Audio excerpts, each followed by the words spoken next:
آپ احباب جانتے ہیں کہ ہم نے قرآن کریم کی تفسیر شروع کر رکھی ہے خطبات جمعہ میں۔ سورہ آل عمران کی 76 آیات کی ہم نے تفسیر جو ہے مختصر تفسیر وہ پڑھ لی، اور آج انشاءاللہ العزیز سورہ آل عمران کی آیت نمبر 77 سے ہم شروع کریں گے۔ خدا تعالی جل مجدہ الکریم ہم سب کو کلمہ حق کہنے کی، سننے کی اور اس پر عمل کرنے کی توفیق عطا فرمائے۔ قرآن کریم کو اللہ تعالیٰ نے سب سے آسان کتاب بنایا ہے سمجھ کے اعتبار سے۔ رب فرماتا ہے وَلَقَدْ يَسَّرْنَا الْقُرْآنَ لِلذِّكْرِ فَهَلْ مِن مُّدَّكِرٍ، کہ ہم نے قرآن کو آسان کر دیا ہے کوئی سمجھنے والا؟ اللہ نے استفہامیہ ارشاد فرمایا فَهَلْ مِن مُّدَّكِرٍ، ہے کوئی سمجھنے والا؟ ہم نے قرآن کو آسان کر دیا ہے۔ جب اللہ کہہ رہا ہے ہم نے آسان کر دیا ہے تو اس کا مطلب ہے پھر ہمیں اس کو سمجھنے کی کوشش کرنی چاہیے۔ یہ بہت آسان کتاب ہے، باتیں اس کی گہری ہیں لیکن سمجھ آنے میں یہ بہت آسان ہے۔ ہم سورہ آل عمران کی پچھلی جو آیات ہم نے پڑھی ہیں ان میں یہودیوں کے بارے میں اور نصرانیوں کے بارے میں ان کے باطل دعویٰ کی دلیل اللہ نے دی۔ یہودیوں کا دعویٰ یہ تھا کہ ابراہیم خلیل اللہ علیہ السلام یہودی ہیں، عیسائیوں کا دعویٰ یہ تھا کہ ابراہیم علیہ السلام عیسائی ہیں۔ دونوں نے اپنا اپنا دعویٰ کیا۔ یہودی کہتے تھے ابراہیم یہودی ہیں، عیسائی کہتے تھے وہ عیسائی ہیں۔ اللہ نے دونوں کا رد فرمایا۔ رب نے فرمایا کہ ابراہیم نہ یہودی ہیں نہ عیسائی ہیں بلکہ وہ تو مسلمان تھے، حنیفہ، وہ پکے ٹھکے مسلمان تھے۔ حنیفاً، سب سے الگ ہو کے، باطل سے الگ ہو کے، کفر سے الگ ہو کے، شرک سے الگ ہو کے، اللہ فرماتا ہے وہ بالکل الگ۔ اور پھر رب ذوالجلال نے ان کی خیانتوں کو ذکر کیا۔ اللہ کریم فرما رہا ہے کہ وہ بڑی خائن قوم ہیں۔ خدا تعالی ہمیں بیفور ٹائم یہود و نصارہ سے خبردار کر رہا ہے، چونکہ ہم اس زمانے میں آئے ہیں کہ جب رسول اکرم صلی اللہ علیہ وسلم حیات ظاہری کے ساتھ موجود نہیں ہیں۔ آپ قرآن کریم کو جب پڑھیں گے، یہودیوں کی اور عیسائیوں کی جو چالیں انہوں نے رسول اکرم کے ساتھ چلی، جو چالیں انہوں نے عیسیٰ روح اللہ علیہ السلام کے ساتھ چلی، جو چالیں انہوں نے حضرت ابراہیم خلیل اللہ علیہ السلام کے ساتھ چلی اور نبی کریم علیہ السلام کے ان غلاموں کے ساتھ چلی جو مدینہ طیبہ میں تھے، تو آپ حیران رہ جائیں گے کہ ہم کس بات کی بولی ہیں، ہم تو ان کا مقابلہ نہیں کر سکتے۔ اس وقت یہودیوں کا مقابلہ کیسے ہوا؟ اس وقت وحی کا نزول ہو رہا تھا۔ اللہ کریم اپنے محبوب کریم علیہ السلام کو ان کی شیطانیوں سے، ان کے مکر و فریب سے آگاہ فرما رہا تھا، تو رسول اکرم علیہ السلام صحابہ کو آگاہ فرما دیتے۔ اللہ کریم جل جلالہ ان کی جو خباستیں ہیں وہ ہمیں بتا رہا ہے۔ اب دیکھیے ایک ان کی خباست، آیت نمبر 77 سورہ آل عمران کی، اللہ تعالیٰ نے ان کی ایک اور خباست سے پردہ چاک کیا۔ رب فرماتا ہے بسم اللہ الرحمن الرحیم ان الذین یشترون بعہد اللہ وایمانہم ثمنا قلیلا، بے شک وہ لوگ جنہوں نے اللہ کے ساتھ کیے ہوئے وعدے کو اور قسموں کو تھوڑے داموں میں بیچ دیا۔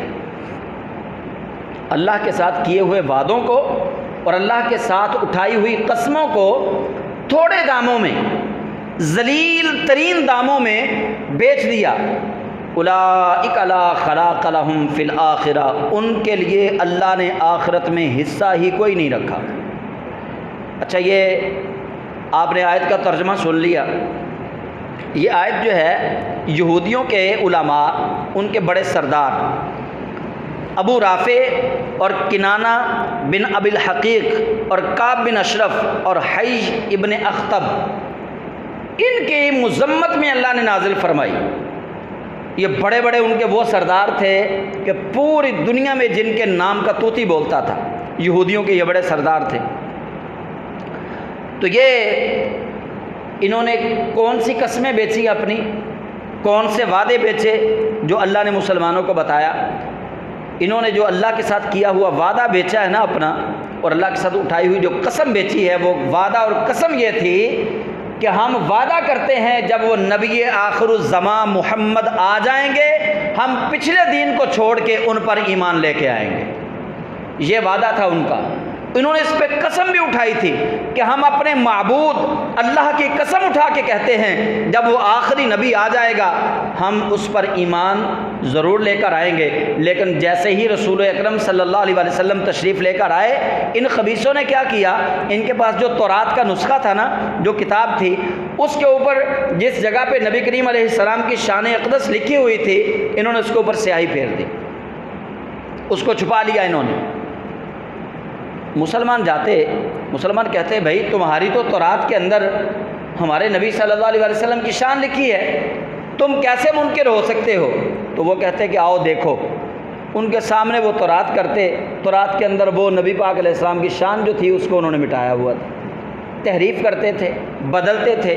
اچھا پھر وہ کیا کرتے کہ اللہ کی قسم یہ وہ نبی نہیں ہے جس کا تورات میں ذکر ہے، نعوذ باللہ جھوٹی قسم اٹھا دیتے، اللہ کی قسم یہ وہ نبی نہیں ہے جس کا تورات میں ذکر ہے۔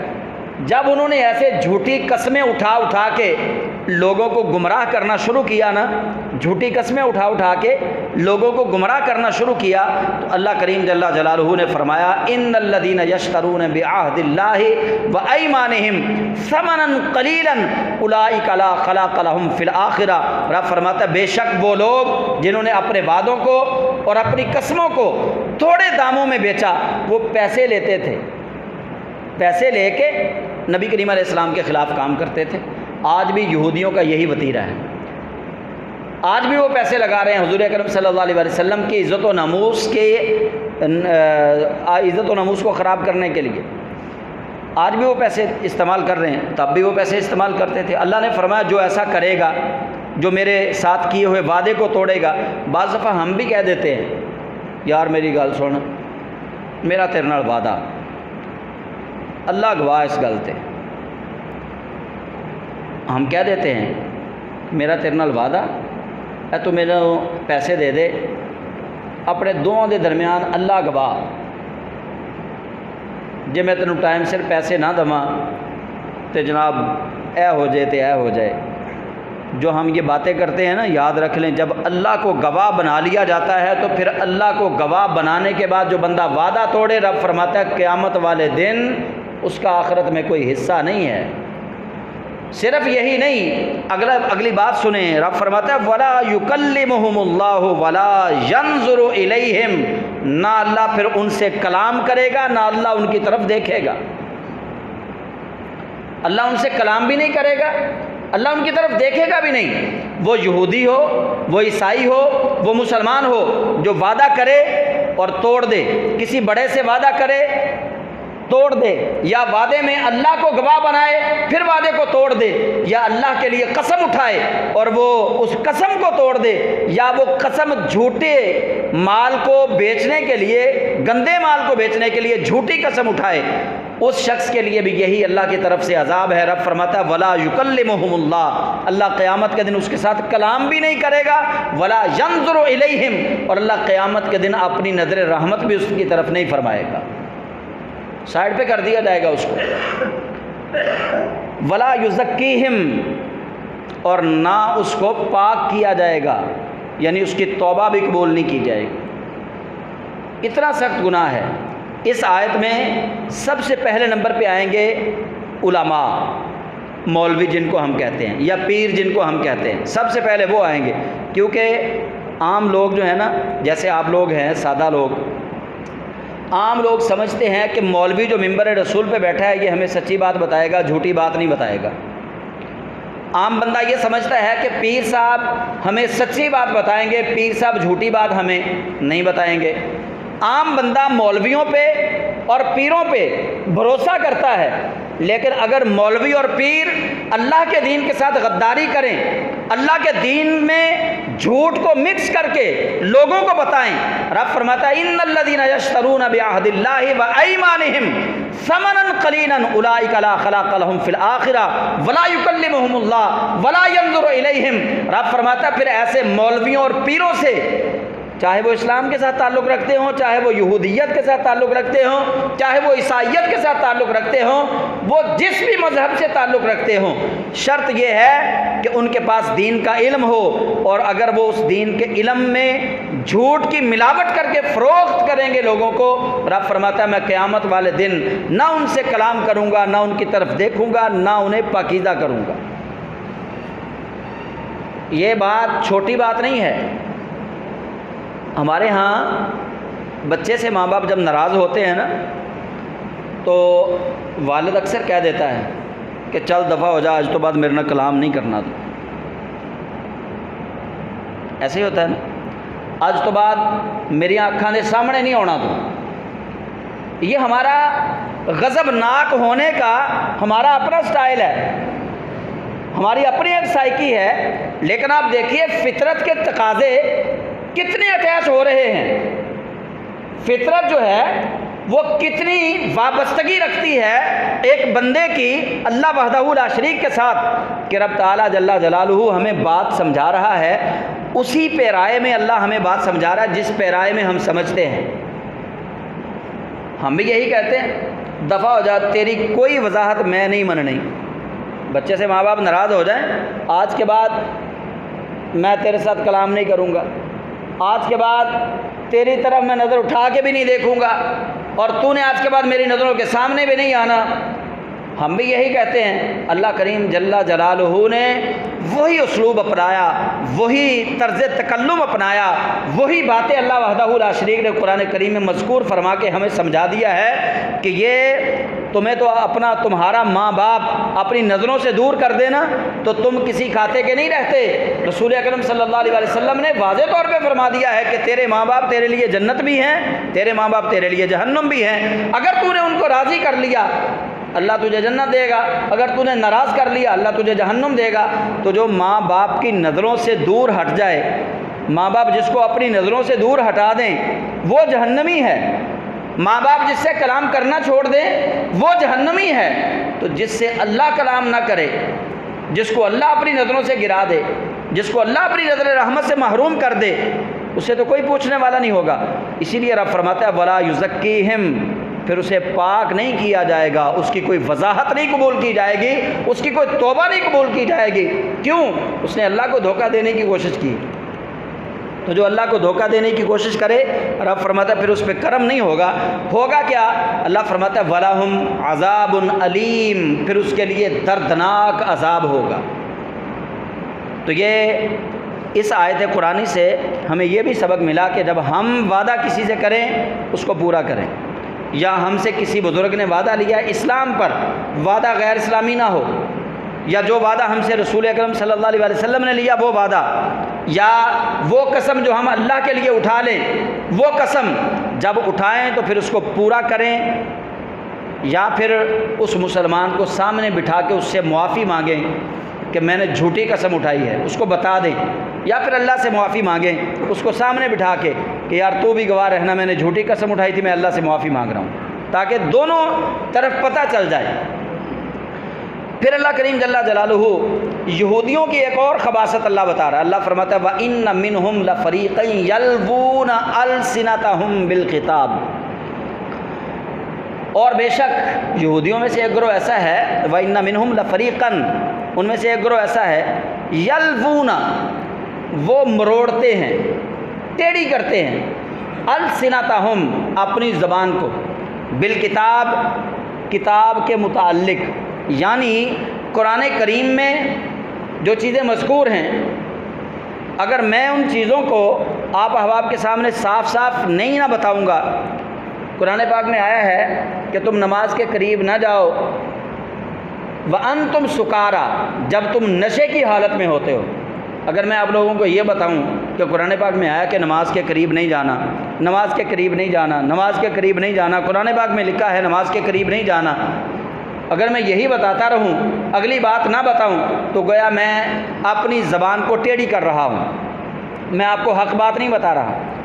اللہ کریم جل جلالہ نے یہودیوں کی یہ خباثت بتائی۔ رب فرماتا ہے کہ یہودیوں کا ایک گروہ ایسا بھی ہے جو اپنی زبان کو ٹیڑھی کرتے ہیں کتاب کے بارے میں، تورات کے بارے میں، انجیل کے بارے میں۔ ٹیڑھی کیا کرتے تھے وہ؟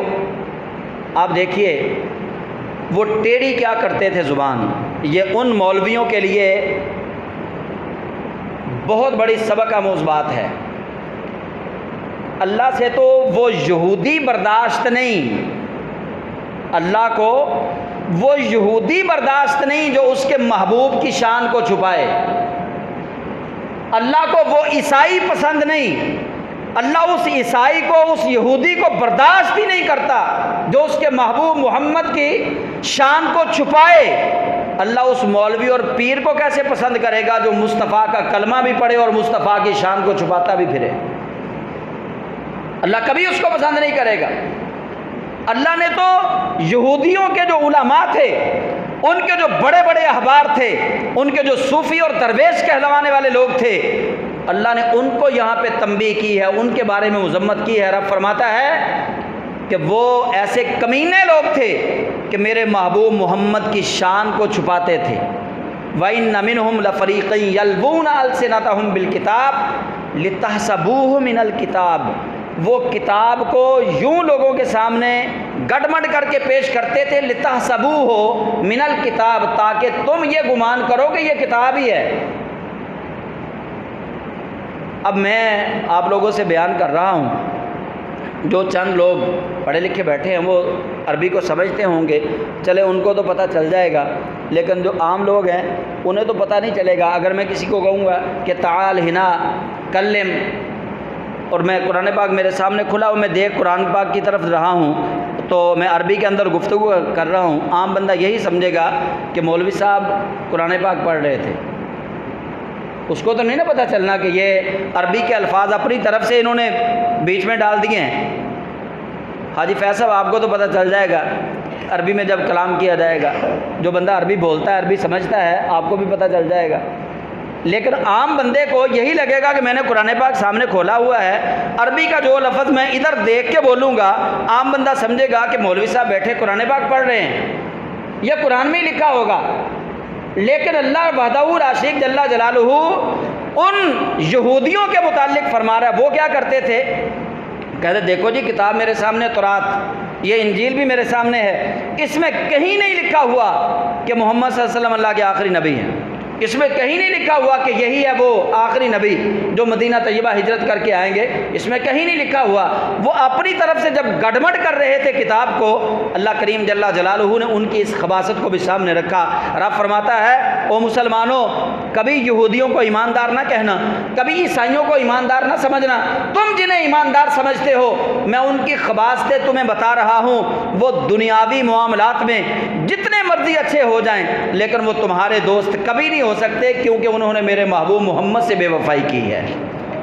جو محمد عربی کا نہ ہو سکا، رب فرماتا وہ تمہارا کیسے ہو جائے گا؟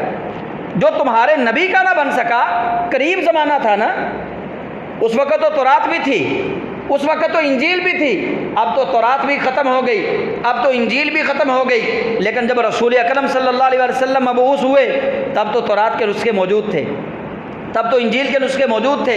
رب مجھے اور آپ سب کو سمجھا رہا ہے، رب کہتا ہے او مسلمانوں، او بھولے بھالے مسلمانوں، یورپ پہ خوش ہونے والے مسلمانوں، کبھی ان کی چلاکیوں پہ نہ جانا۔ جو میرے محبوب کے ساتھ غداری کر سکتے ہیں وہ تمہارے ساتھ بھی غداری ہی کریں گے۔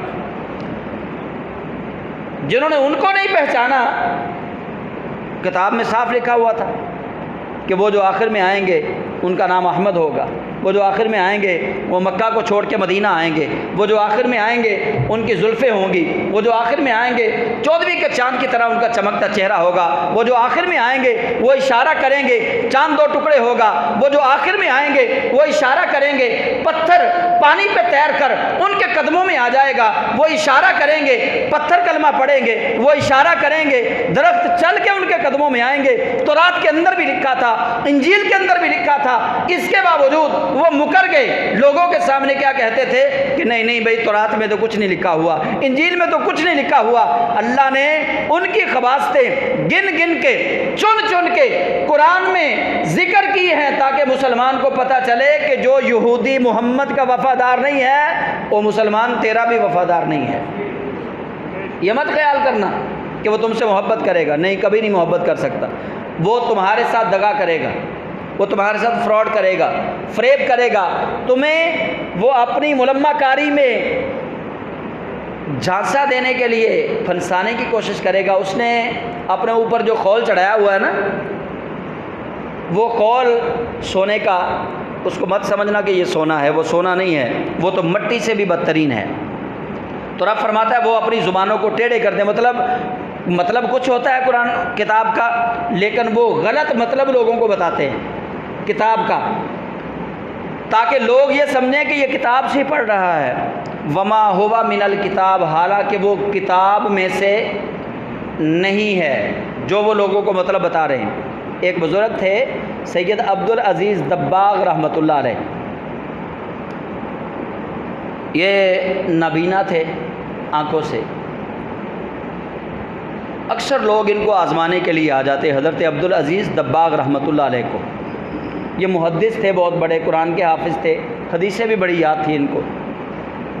اکثر لوگ ان کو آزمانے کے لیے آ جاتے، ان کے پاس بیٹھتے، حدیث پاک کی کتاب کھولتے، حدیث پڑھنا شروع کرتے، بیچ میں قرآن پاک کے الفاظ لگا دیتے، یا قرآن پاک کی تلاوت کرتے، تلاوت کرتے کرتے بیچ میں کوئی حدیث پاک کے لفظ جوڑ دیتے قرآن پاک کے ساتھ۔ تو حضرت شیخ عبدالعزیز دباغ رحمۃ اللہ علیہ اس کو فوراً روکتے۔ آپ فرماتے رک بھائی، تو غلطی کر رہا ہے، تو حدیث پڑھ رہا تھا، یہ قرآن کے الفاظ بیچ میں کیوں لے کے آیا؟ تو قرآن پڑھ رہا تھا اور یہ حدیث کے الفاظ بیچ میں کیوں لے کے آیا؟ تو وہ آگے سے مسکراتے، لوگ وہ ٹھٹھا کرنے کے لیے جاتے تھے، ان کو آزمانے کے لیے جاتے تھے، کہتے کہ جناب آپ تو نابینا ہیں، آپ کو کیسے پتہ چلتا ہے کہ ہم نے حدیث کے اندر قرآن کی ملاوٹ کر دی یا قرآن کے لفظوں میں حدیث کی ملاوٹ کر دی؟ حضرت شیخ عبدالعزیز دباغ رحمۃ اللہ علیہ فرماتے اللہ نے اگر میری یہ آنکھیں لی ہوئی ہیں تو رب نے مجھے یہ آنکھیں دی ہوئی ہیں۔ جب تم قرآن پڑھتے ہو تو نور کچھ اور طرح کا ہوتا ہے، جب تم حدیث پڑھتے ہو تو نور کچھ اور طرح کا ہوتا ہے۔ ہمارے پاس تو وہ صلاحیت موجود نہیں کہ ہم کھرے اور کھوٹے کی پہچان کر سکے۔ یہ تو اللہ نے اپنے بندوں کو، خاص بندوں کو آنکھیں عطا فرمائی ہوتی ہے، دل والی آنکھیں۔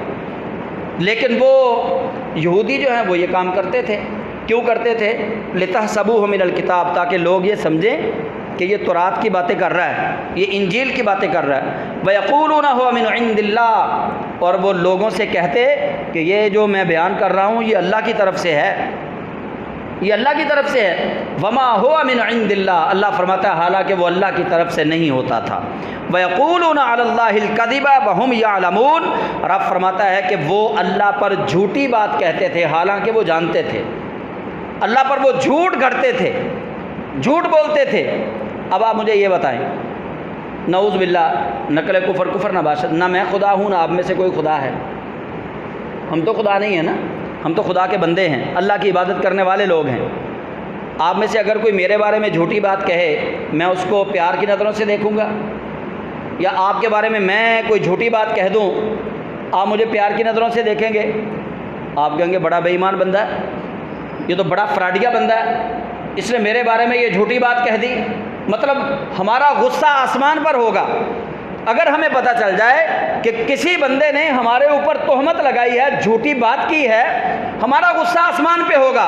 ہم چاہیں گے اس کو قتل کر دیں، ہم چاہیں گے اس کو پھینٹی لگائیں۔ مجھے بتائیے جو رب الارباب ہے، جو حکم الحاکمین ہے، جو ساری خدائی کا مالک اور خالق ہے، جب کوئی بندہ اس پہ جھوٹ بولتا ہے تو اللہ کو کتنا غصہ آتا ہوگا؟ ہماری تو وقت ہی یار کوئی نہیں نا، ہم تو کس بات کی مولی ہیں، ہم تو اللہ کے بندے ہیں۔ ہم سے برداشت نہیں ہوتا کہ کوئی ہمارے اوپر جھوٹی بات کہے، اللہ وحدہ لا شریک کو کتنا غصہ آتا ہوگا۔ تو رب نے پھر اپنے غصے کا اظہار کیا ہے۔ اللہ فرماتا ہے کہ پھر میرا غصہ یہ ہے کہ میں تمہیں دردناک عذاب دوں گا۔ اچھا، پھر انہوں نے ایک اور خباثت دیکھی ہے یہودیوں کی۔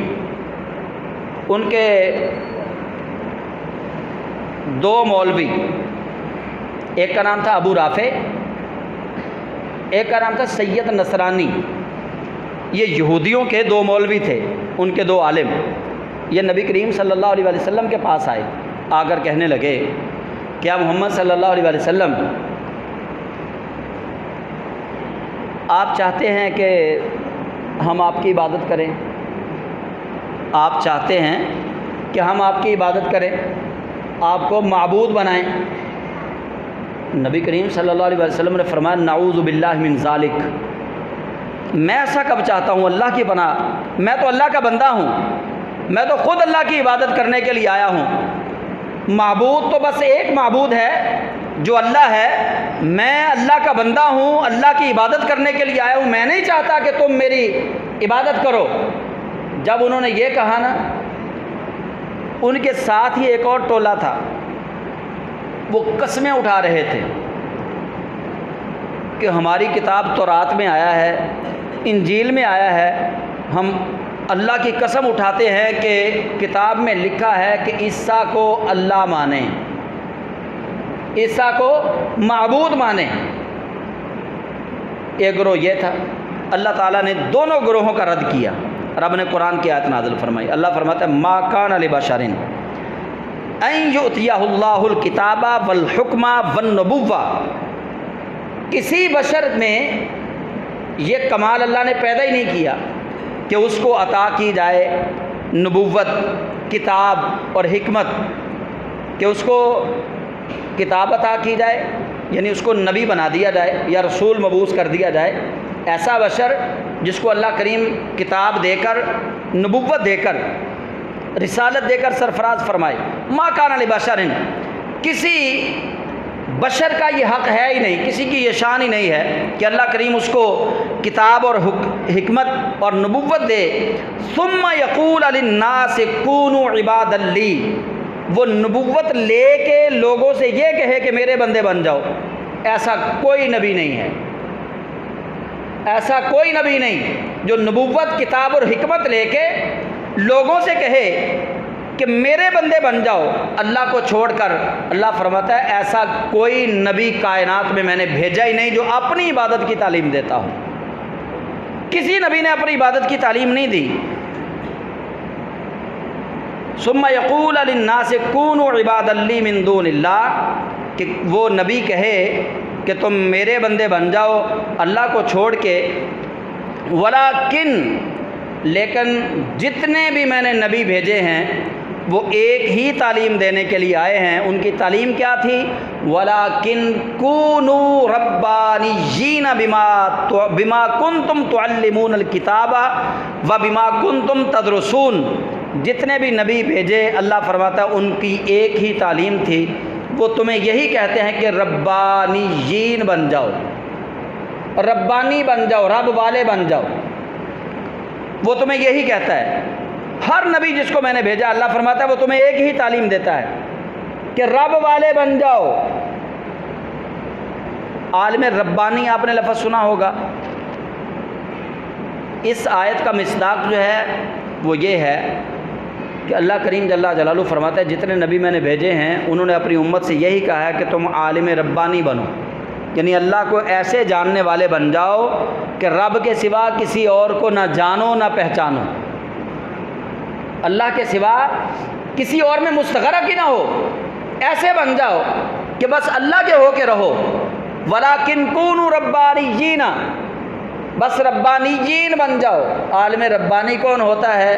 عالم ربانی وہ ہوتا ہے جس کو اللہ کے دین سے زیادہ پیاری چیز کائنات میں کوئی اور نہ ہو، جو اللہ کا دین بیچے نہ کوڑیوں کے بھاؤ، جو اللہ کے دین سے غداری نہ کرے، جو اللہ کے دین میں ملاوٹ نہ کرے، جو اللہ کا دین خالص جیسے رسول اکرم پہ نازل کیا گیا اسی طرح لوگوں کو وہ بتائے، اپنی طرف سے دین کے اندر کوئی کسی قسم کی ملاوٹ نہ کرے۔ جو اللہ کے حبیب علیہ السلام پر نازل ہوا دین ہے اس کو وہ بے عین ہی لوگوں کے سامنے پیش کرے اور لوگوں کو بتائے کہ یہ باتیں ہمارے رسم و رواج سے تعلق رکھتی ہیں، یہ باتیں رسول اکرم صلی اللہ علیہ وسلم کے فرمان سے تعلق رکھتی ہیں۔ ایسی بات نہ ہو کہ لوگ اس کی بات کو یہی سمجھتے رہیں کہ یہ جو بیان کر رہا ہے وہ سارا دین ہے۔ اور وہ نبی کہتا ہے کہ تم ربانیین ہو جاؤ، کس وجہ سے؟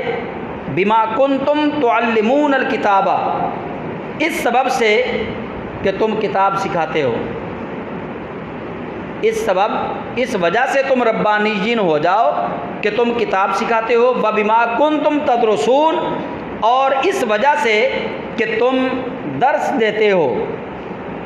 یہ جو دو جملے میں نے آخر میں پڑھے ہیں، ان جملوں کی وجہ سے مفسرین کہتے ہیں کہ یہ آیت بالخصوص نبی کریم صلی اللہ علیہ وسلم کی امت کے علماء کو ربانیین بنانے کے لیے نازل ہوئی ہے۔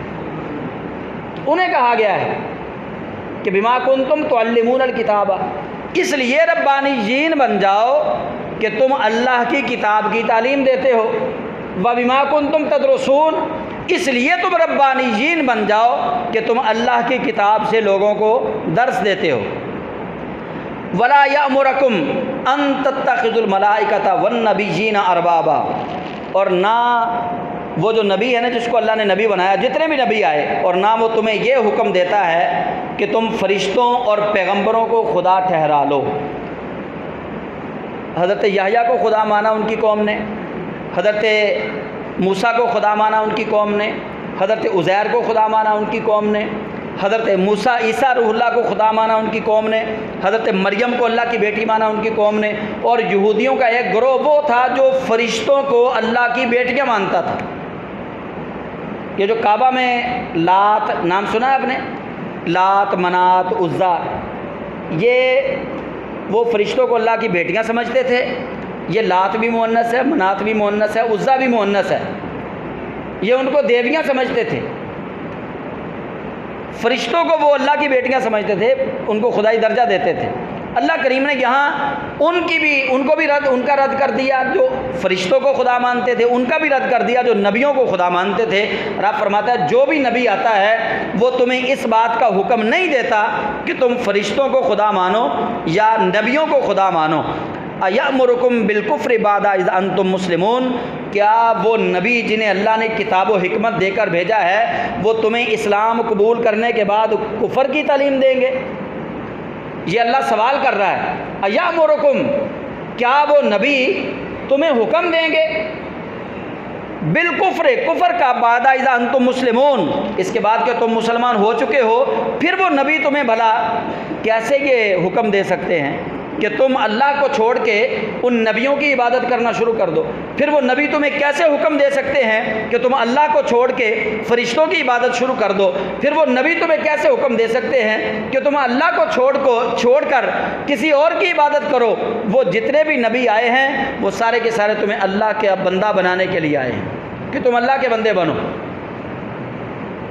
اس لیے قرآن کریم میں یہ یہودیوں کی خواستیں، ان کی بے ایمانیاں قرآن پاک نے نمبر وائز جو ہے ان کو بیان فرمایا ہے، تاکہ بھولے والے مسلمان جو ہیں وہ ان کی چلاکیوں کو سمجھ جائیں، وہ یہ نہ کہے کہ یہودی تو بڑے اچھے ہیں جناب، ایک نمبر خالص چیزیں وہاں سے ملتی ہیں، مسالے خالص وہاں سے ملتے ہیں، جی بے شک یہودی ہیں لیکن چیزیں خالص وہ دیتے ہیں، ایمانداری سے کام لیتے ہیں۔ لیکن قرآن کہتا ہے وہ جتنی مرضی تمہیں سونے کا پانی اپنے اوپر پھیر کے اچھا بن کے دکھائیں، مسلمان سچا وہ ہے جو یہودیوں پہ اعتبار کبھی نہ کرے گا، وہ سچا مسلمان ہے۔